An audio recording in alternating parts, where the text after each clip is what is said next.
Hey all, நான் கார்த்திகா. இது soul of Karthika. என்னோட சேனலுக்கு ஆதரவு கொடுத்த அனைவருக்கும் ரொம்ப ரொம்ப நன்றி.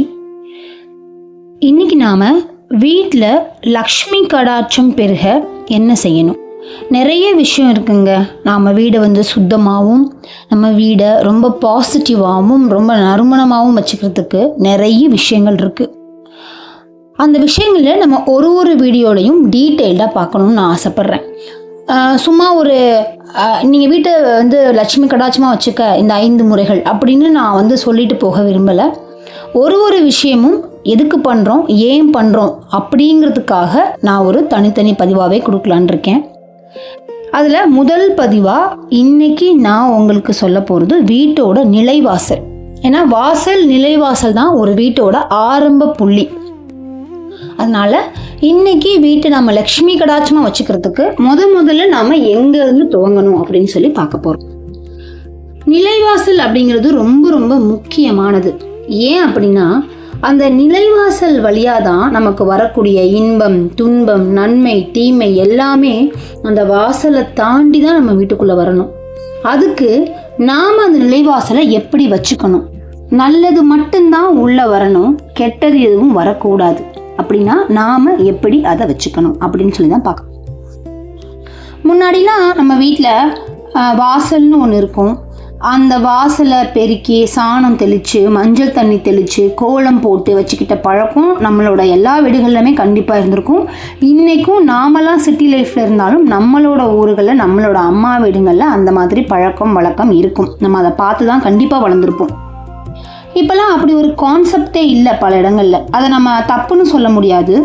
ஏன்னா கால மாற்றம், விலைவாசி ஏற்றம், இன்றைக்கி இருக்க சூழ்நிலையில் நம்ம வேலைக்காக சிட்டிக்கு வர்றோம். அங்கே நம்மளால் ஒரு தனி வீடு, தனி இடம் அப்படி வாங்க முடியல. அப்போ நம்ம அப்பார்ட்மெண்ட்ஸில், ஃப்ளாட்ஸில் போயிருக்க வேண்டிய சிச்சுவேஷன் வருது. ஆனால் என்ன ஃப்ளாட், என்ன அப்பார்ட்மெண்ட்டுக்கு போனாலும் அங்கேயும் நிலைவாசல்னு ஒன்று இருக்கும். சின்னமாக நமக்கான வாசல்னு ஒன்று இருக்கும். அதை நாம் எப்படி வச்சுக்கலாம் அப்படின்னு சொல்லி இன்றைக்கி நாம் வீடியோவில் தெளிவாக டீட்டெயிலாக பார்க்கலாம். எங்கே வாழ்ந்தாலும் வீட்டுக்கு நிலைவாசல்னு ஒன்று இருக்கணும். அது எப்போதுமே தூய்மையாக வச்சுக்கணும். அது ரொம்ப முக்கியமான ஒரு விஷயம். எப்படி நீங்கள் உங்கள் பூஜை ரூமை ரொம்ப சுத்தமாக பூஜையெல்லாம் பண்ணி வச்சுக்கிறீங்களோ அதே மாதிரி தான் நிலைவாசலையும் நாம் சுத்தமாக பூஜையெல்லாம் பண்ணி வச்சுக்கணும். நிறைய பேர் நிலைவாசல் பூஜை அப்படின்னு ஒன்று பண்ணுவாங்க. அது டெய்லியும் பண்ணுறது ரொம்ப சிறப்பு. பட் நம்மளால் டெய்லியும் பண்ண முடியலன்னா அட்லீஸ்ட் வெள்ளி செவ்வாய்க்காவது வீட்டில் நாம் பூஜை பண்ணுவோம் இல்லையா, பூஜை ரூமில், அந்த டைம்லையாவது நிலைவாசலுக்கு ஒரு தீபம் ஏற்றி வச்சு ஒரு தூபம் காமிச்சு 2 மலர் போட்டு நீங்கள் வழிபடலாம். இப்போ எப்படி நிலைவாசலை நம்ம வச்சுக்கணும் அப்படின்னு சொல்லி பார்த்துடலாம். முதல்ல நிலைவாசலில் ஒட்டடை தூசி இல்லாமல் நல்லா தொடச்சி அதுக்கு மஞ்சள் குங்குமம் ஒத்த படையில் வச்சு மங்களகரமாக இருக்கணும். ரொம்ப பாசிட்டிவாக இருக்கணும். நம்ம வாசலை பார்த்தாலே ஒரு டிவைனாக இருக்கணும். அதில் ஒட்டடையோ தூசியோ இருக்கக்கூடாது. வாரம் ஒரு முறை நிலைவாசலில் தொடங்க, தப்பே இல்லை. என்னங்க ஒரு ஈரத்துணியை வச்சு துடைக்க போகிறோம், அவ்வளோதான். ஆனால் இன்னமும் ஸ்பெஷலாக நிலைவாசல் நல்லா வாசமாக கமகமன்னு இருக்கணும் அப்படின்னா நான் சொல்கிற இந்த தண்ணியை பயன்படுத்தி தொடச்சி பாருங்கள். இதனால் நிறைய பலன்கள் உங்களுக்கு கிடைக்கும். எவ்வளவோ வேலை பார்க்குறோம், இதுக்கு ஒரு 5 நிமிஷம் தான் ஆகும். கல்லுப்பு எடுத்துக்கோங்க, ஒரு 2 ஸ்பூன் கல்லுப்பு. அதில் பச்சை கற்பூரம் கொஞ்சம் போட்டுக்கோங்க, பன்னீர் சேர்த்துக்கோங்க, மஞ்சள் தூள் சேர்த்துக்கோங்க, தண்ணி உங்களுக்கு தேவையான அளவு தண்ணி சேர்த்துக்கோங்க. தேவைப்பட்டா நீங்கள் நம்மளோட தெய்வ ஆகர்ஷண பொடி கூட கொஞ்சம் சேர்த்துக்கலாம். அதுக்கான வீடியோ நம்மளோட சேனலில் இருக்குது. அது ரொம்பவே வாசனையாக இருக்கும். அதில் நவ மங்கள பொருளும் இருக்கனால இன்னமுமே அது ரொம்ப சிறப்பாக இருக்கும். இப்போ இதெல்லாம் சேர்த்து நீங்கள் ஒரு ஈர துணி வச்சு நல்லா அழகாக இந்த தண்ணியில் முக்கி எடுத்து நல்ல கதவை நிலவாசலை ஃபுல்லாக தொடச்சிக்கோங்க.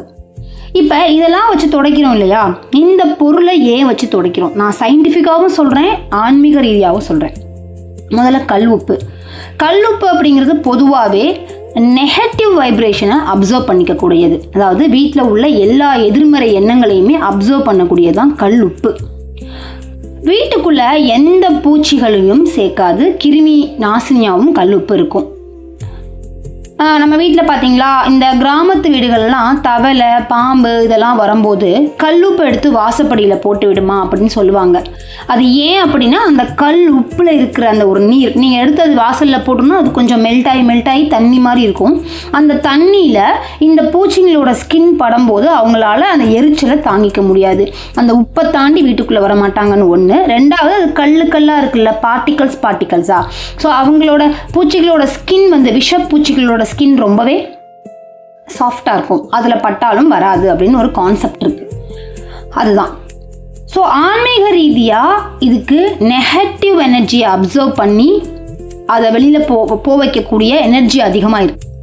அதனால் நெகட்டிவ் எனர்ஜி அப்சர்வ் பண்ணிக்கும், பூச்சி எதுவும் அண்டாது, வீட்டுக்குள்ளே லக்ஷ்மி கடாட்சமாக இருக்கும் இந்த கல்லுப்பை நீங்கள் சேர்க்குறனால. ரெண்டாவது, பன்னீர்.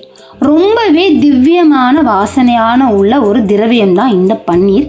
இதோட வாசனை நேர்மறை எண்ணத்தை மட்டுமே ஈர்த்து கொண்டு வரும். நம்ம வீட்டுக்குள்ளே தீய எண்ணத்தோடு யார் வரணும்னு நினச்சாலும் ஒரு வாசனையான ஒரு பொருளை தாண்டி வரும்போது அவங்களோட அந்த மைண்ட் ஒரு நிமிஷம், ஒரு கணம் அந்த வாசனைக்கு போயிட்டு உள்ளே வரும்போது அவங்க மனம் அமைதியாயிடும்னு சொல்கிறாங்க. இதை வந்து நம்புகிறாங்க ஆக்சுவலி. அதனால் பன்னீர் சேர்த்துக்கோங்க. பச்சை கற்பூரம் அப்படிங்கிறது ரொம்பவே பிரசித்தி பெற்ற ஒரு பொருள். ஆன்மீகத்தில் ரொம்ப மேன்மை இடத்துல இருக்கக்கூடிய ஒரு பொருள். லக்ஷ்மிக்கும் குபேரனுக்கும் பிடித்த முக்கியமான செல்வ வளத்தை ஈர்க்கும் சக்தி அதிகம் கொண்ட ஒரு பொருள். அதனால் பச்சை கற்பூரத்தையும் சேர்த்துக்கோங்க. அதோட வாசனையும் ரொம்பவே நல்லாயிருக்கும். அடுத்து, மஞ்சள் பற்றி உங்களுக்கே தெரியும், கிருமி நாசினி ப்ளஸ் மங்களகரமான ஒரு பொருள். அதனால் மஞ்சளையும் சேர்த்து இது நம்ம தண்ணியில் கொஞ்சம் லைட்டாக மிக்ஸ் பண்ணிக்கிட்டு நிலைவாசலில் இந்த நீரை தெளித்தோ அல்லது துடைத்தோ சுத்தம் செஞ்சு நிலைவாசலில் ரெடி பண்ணிக்கோங்க. இதில் சயின்டிஃபிக்காக எந்த பூச்சியும் வராது, வீட்டுக்குள்ளே எந்த விஷ ஜந்துக்களும் வராது. கிருமி நாசினி. ஆன்மீக ரீதியாக கண் திருஷ்டி போகும், பாசிட்டிவ் எனர்ஜி அதிகமாக என்ஹான்ஸ் பண்ணும். வீட்டுக்கு வர்றவங்க கூட கெட்ட எண்ணத்தில் வந்தாங்கன்னா வீட்டை தாண்டி வரும்போது அவங்களோட எண்ணங்கள் மாறும். இதுதான் இதோட ரீசன். இதுக்கப்புறம் நல்லா தொடச்சிட்டு நல்லா மஞ்சளை பன்னீரோட குழப்பி அதை நிலைவாசலில் பூசி, கதவுலையும் ரவுண்டாக வைக்கிறவங்க ரவுண்டாக வச்சுக்கோங்க, பட்டை போடுறவங்க பட்டை போட்டுக்கோங்க, உங்களோட வீட்டோட வழக்கம். போட்டுட்டு குங்குமம் ஒற்றைப்படையில் எண்ணி வச்சுக்கோங்க. அதுக்கப்புறம் மாவிலை, முடிஞ்ச வரைக்கும் மாவிலை தோரணம் வீட்டு வாசலில் கட்டுறது ரொம்ப நல்லது. சிட்டியில் இருக்கவங்களுக்கு மாவிலை கிடைக்காது, கவலைப்பட வேணாம். ஒரு டைம் இந்த ஆயுத பூஜை இந்த மாதிரி கிடைக்கும் இல்லையா, அப்போ வாங்கி நீங்கள் கட்டி வச்சுருங்க. மாவிலை காய காய அதுக்கு சக்தி அதிகம்.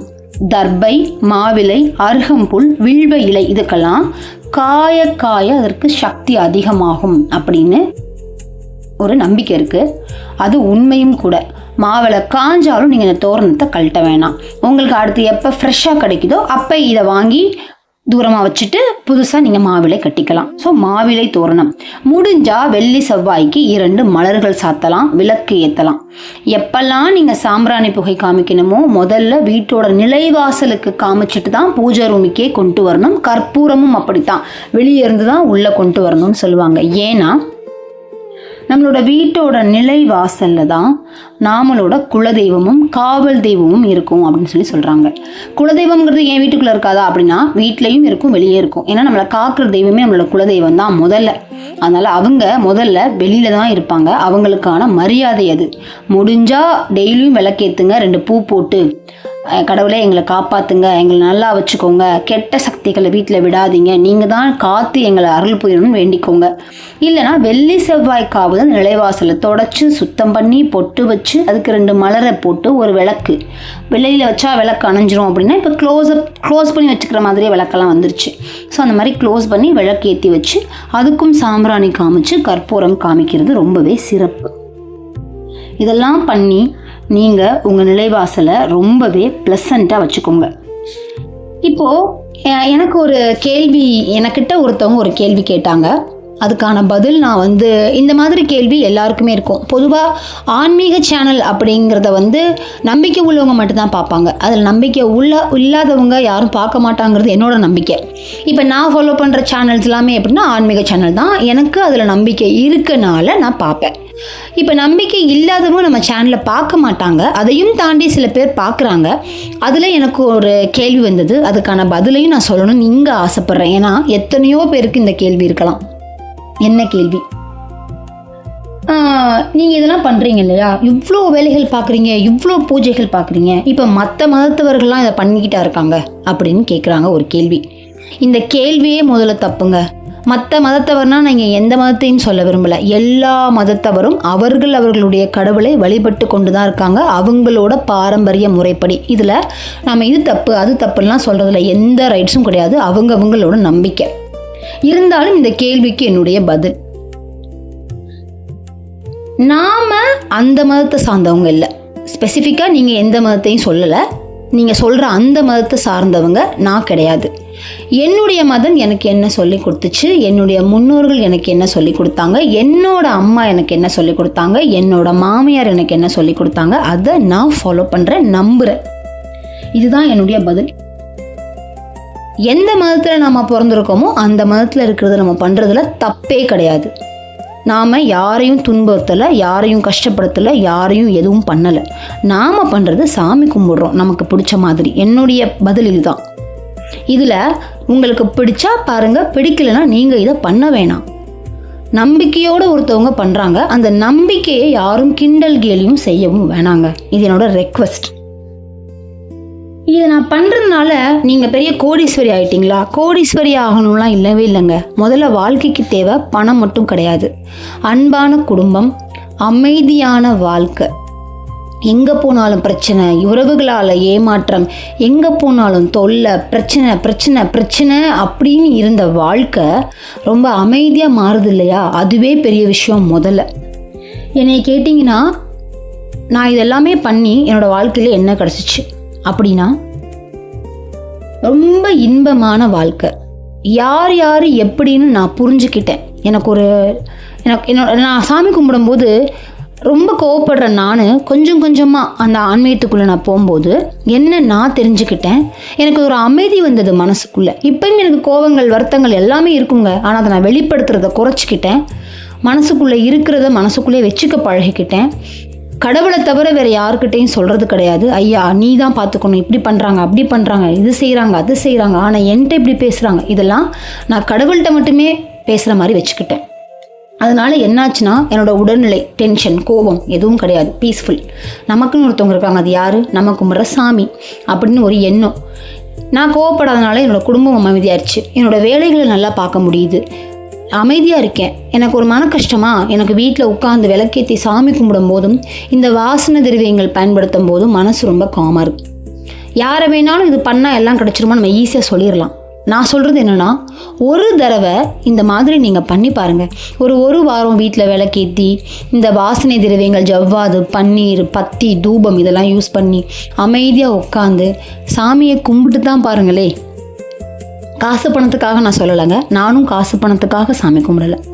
வீடு ஒரு பாசிட்டிவாக, வீடு எப்படி மாறுதுன்னு பாருங்கள். ஒரு சாம்பிராணி போட்டு பாருங்கள், வீடு எப்படி இருக்குன்னு உங்களுக்கே தெரியும். ஓகேங்க, இப்போ நான் நிலைவாசலை எப்படி வச்சுக்கணும்னு முதல் பதிவாக போட்டிருக்கேன். நிலைவாசலை இந்த மாதிரி வச்சுக்கோங்க. யாருக்கெல்லாம் இன்னும் நிலைவாசலை இப்படி வச்சுக்கலாம் அப்படின்னு உங்களுக்கு ஐடியா இருக்கோ அதை கமெண்ட்ஸில் ஷேர் பண்ணுங்கள். இந்த வீடியோ உங்களுக்கு ரொம்பவே யூஸ்ஃபுல்லாக இருக்குன்னு நான் நம்புகிறேன். இந்த மாதிரி யூஸ்ஃபுல்லான நிறைய கண்டென்ட் நான் தொடர்ந்து போட தான் போகிறேன். சேனலை சப்ஸ்கிரைப் பண்ணவங்களுக்கு ரொம்ப நன்றி. சப்ஸ்கிரைப் பண்ணாதவங்க சேனலை சப்ஸ்கிரைப் பண்ணி வச்சுக்கோங்க. மீண்டும் அடுத்த பதிவில் சந்திக்கிறேன். நன்றி.